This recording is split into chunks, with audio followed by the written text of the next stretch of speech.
that time of year, thou mayst in me behold, when yellow leaves, or none, or few, do hang upon those boughs which shake against the cold, bare, ruined choirs where late the sweet birds sang. In me thou seest the twilight of such days, as after sunset fadeth in the west, which, by and by, black night doth take away death's second self, that seals up all in rest.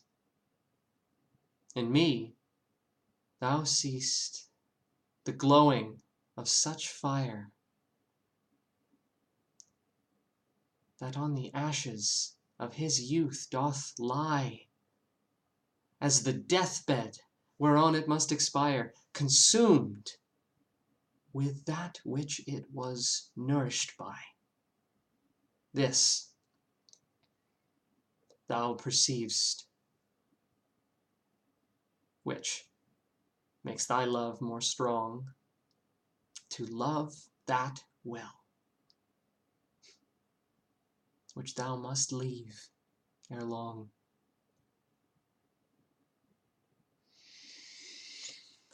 Sonnet 73. It's been a while.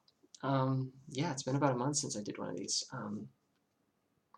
It's been a crazy 4 weeks. I just closed a show yesterday.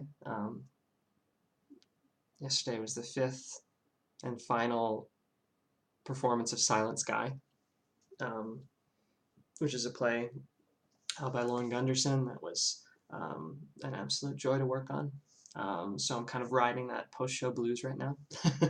but yeah, it was a couple crazy weeks in rehearsals leading up to it, and yeah, kind of fallen out of the habit of doing these. Although it was nice to come back to it today. And I mean, it's basketball playoffs. Game of Thrones is back. There's a lot of stuff going on Sundays. So yeah, but it was the Sonnet 73. This was a great one to come back to. Although it's not really the right time of year for it. This is an autumn sonnet, if there was one.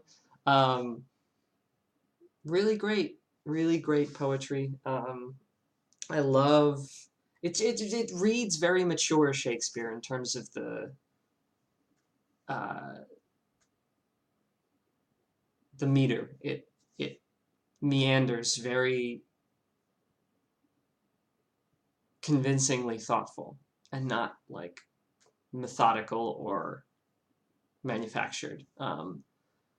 That line about he starts in the middle of a thought, that time of year, and then he just kind of that, and then the next line is very natural. I mean, it's kind of natural. It's not eloquent, which makes it endearing. When yellow leaves, or none, or few. It's like that doesn't make that is scatterbrained, which is enhances the moment when you read it. If you're reading it from Shakespeare's point of view, it really grounds you in a believably thoughtful place. There's echoes. There's the insistent the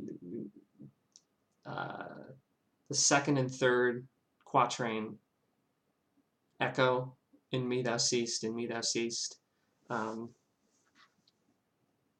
Really beautiful imagery, leaves falling. I love the metaphor of cold, bare, ruined choirs, as in like an abbey tower where the choir would sing, as a tree where birds were and aren't singing anymore because it's too cold. Like, damn, that is good, Shakespeare. But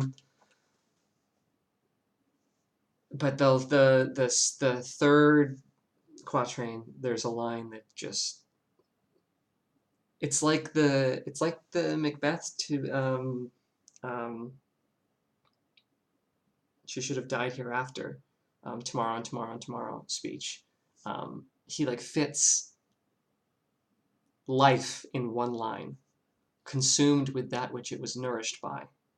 The image of like a candle burning.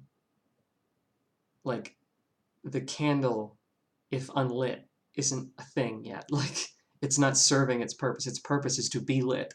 But by lighting it, you are marking it as mortal. You know, when you light the candle, you start the timer of its demise. If you leave it unlit, it stays, the wax stays as it is, it doesn't melt. But the second you light it, the light, which is the purpose of the candle, is the thing that's destroying it. And so that idea of life being the point, but also the fuel of death, is this weird, like super weird, messed up metaphor that is really compelling. So yeah, this one's like one of my favorites now. 73, I gotta remember 73. This is like prime Shakespeare. So yeah, that was Sonnet 73. I start rehearsals for my next play on Wednesday. So I'm gonna go look at those lines right now, actually. Now that I've kind of closed the page on Silent Sky, I can dive in a little more earnestly to my next play without fearing mixing up characters. This next play is called Ada and the Engine, another Lauren Gunderson play. This is one that I fundraised for a few months back. I'm really excited about it. I think it'll be a blast to work on. It's a great cast, great team. It's in Portsmouth. I haven't performed there in a while, so that'll be exciting to go back.